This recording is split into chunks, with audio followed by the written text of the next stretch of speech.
સુરત સહિત સમગ્ર રાજ્યમાં કન્યા કેળવણી મહોત્સવ અને શાળા પ્રવેશોત્સવની ઉજવણી ઢોલ નગારા સાથે કરવામાં આવી છે। જોકે શિક્ષણનું સ્તર ઊંચું આવવાની જગ્યાએ કથળતું જતું હોય તેવો ઘાટ સર્જાયો છે। ખુદ શિક્ષણ મંત્રી એવા પ્રફુલ્લ પાનસેરિયાના મત વિસ્તારમાં જ શાળાની હાલત કફોડી થઈ ગઈ છે। એક જ ઓરડામાં ચાલતી શાળામાં બાળકોને ભણાવવા માટે કોઈ કાયમી શિક્ષક ન હોવાની પણ ફરિયાદ ઉઠી છે। આમ આદમી પાર્ટીના નેતાઓએ શિક્ષણ મંત્રી પ્રફુલ્લ પાનસેરિયાના મત વિસ્તારના ખડસદ ગામની શાળાની સ્થિતિને ઉજાગર કરી છે। હું રાકેશ હિરપરા, મારી સાથે આમ આદમી પાર્ટીના પ્રદેશ સંગઠન મંત્રી રામભાઈ ધડુક છે। આપણા વિસ્તારના જે જગ્યાએ આપણે ઉભા છીએ વિસ્તારના સ્થાનિક કોર્પોરેટર મહેશભાઈ અણગણ છે અને સુરત મહાનગરપાલિકાના વિરોધ પક્ષના દંડક એવા માનનીય શ્રી રચનાબેન હિરપરા ઉપસ્થિત છે। મિત્રો, આજે તમને એક અજાયબી બતાવવાની છે। તમે ક્યારે એવું જોયું છે કે જે કોઈ શાળા એવી હોય કે જે 0 શિક્ષકથી ચાલતી શાળા હોય?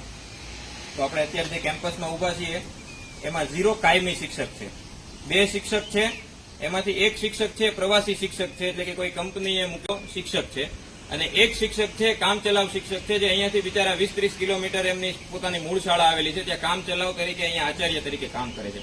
એટલે બેઝિકલી આ શાળા પાસે એક પણ શિક્ષક નથી। આ શાળા છે એ 0 શિક્ષકથી ચાલતી, 0 કાયમી શિક્ષકથી ચાલતી શાળા છે। શાળાની પરિસ્થિતિ તો આપ જોઈ શકો છો। શાળા એટલે શું કહેવાય? શાળાના નામે આ શાળા પાસે સામે જોઈ રહ્યા છો એક વર્ગખંડ છે, જેને હમણાં રંગરોગાન કરી અને વ્યવસ્થિત કરવામાં આવેલ છે। એનું રંગરોગાનને લીધે વ્યવસ્થિત દેખાય છે, બાકી એ મકાન છે એ મકાન છે બાંધકામ છે તો જૂનું જ છે। તો બીજું કે મહાનગરપાલિકા અત્યારે એક બાળક દીઠ, મહાનગરપાલિકા નગર પ્રાથમિક શિક્ષણ સમિતિ એક બાળક દીઠ અત્યારે 40,000 રૂપિયાનો ખર્ચો કરે છે। એક બાળક દીઠ 40,000 થી 45,000 રૂપિયાનો ખર્ચ કર્યા બાદ પણ અહીંયા ભણતા બાળકો માટે પરિસ્થિતિ એવી છે કે 1 થી 5 ધોરણ ભણતા બાળકો પાસે માત્ર ને માત્ર 2 શિક્ષક છે। 2 માંથી એક પણ શિક્ષક કાયમી નથી। એમાંથી એક શિક્ષક તો સાથી પ્રવાસી શિક્ષક છે કે જે કોઈ જે આ એજન્સીએ મૂકેલા શિક્ષક છે, અને એક શિક્ષક છે બિચારા બીજી શાળામાંથી અહીંયા આવી અને કામ ચલાવ શિક્ષક અને આચાર્ય તરીકેની ભૂમિકા ભજવે છે। એક જ ઓરડામાં આચાર્યનું કાર્યાલય છે, એના એ જ ઓરડામાં 1 થી 5 ધોરણના બાળકો એક સાથે અભ્યાસ કરે છે। આ શાળાની પરિસ્થિતિ છે। એક તરફ પ્રવેશોત્સવ ચાલી રહ્યો છે, મોટા મોટા મંત્રીઓ, મોટા મોટા ધારાસભ્યો, ભાજપના મોટા મોટા પદાધિકારીઓ તમામ શાળાઓમાં જાય છે, પણ આ શાળામાં કોઈ આવ્યું નથી, કારણ કે આ શાળામાં એને નીચું જોવું પડે, આ શાળામાં શરમ આવી પડે, આ શાળામાં કામ કરવું પડે એટલા માટે।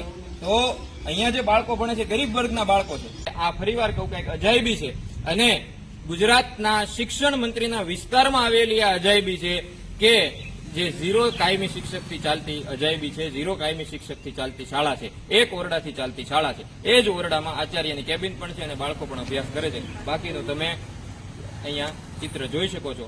તો અમારી માનનીય શિક્ષણ મંત્રીશ્રીને વિનંતી છે કે તમે આખા ગુજરાતમાં આટા મારતા હોય નહીં મારતા હોય એમને ખબર નથી, પણ કમસે કમ તમારા વિસ્તારની શાળામાં આવી અને એના વિકાસ માટે કંઈક કામ કરો। આ જ લોકોએ તમને મત આપી અને ધારાસભ્ય બનાવ્યા છે ને એના આધારે તમે મંત્રી બન્યા છો, કમસે કમ એનું ભલું કરો।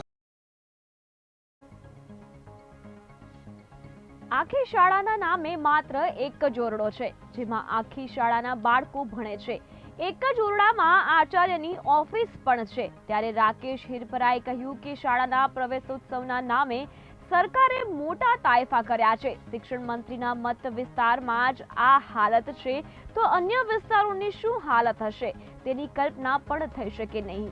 એક વિદ્યાર્થી પાછળ 40,000નો ખર્ચ થઈ રહ્યાના આંકડાઓ રજૂ થાય છે, ત્યારે શાસકો દ્વારા આ રૂપિયાનું શું કરવામાં આવતું હશે તે આ શાળાની હાલત પરથી અંદાજ લગાવી શકાય છે।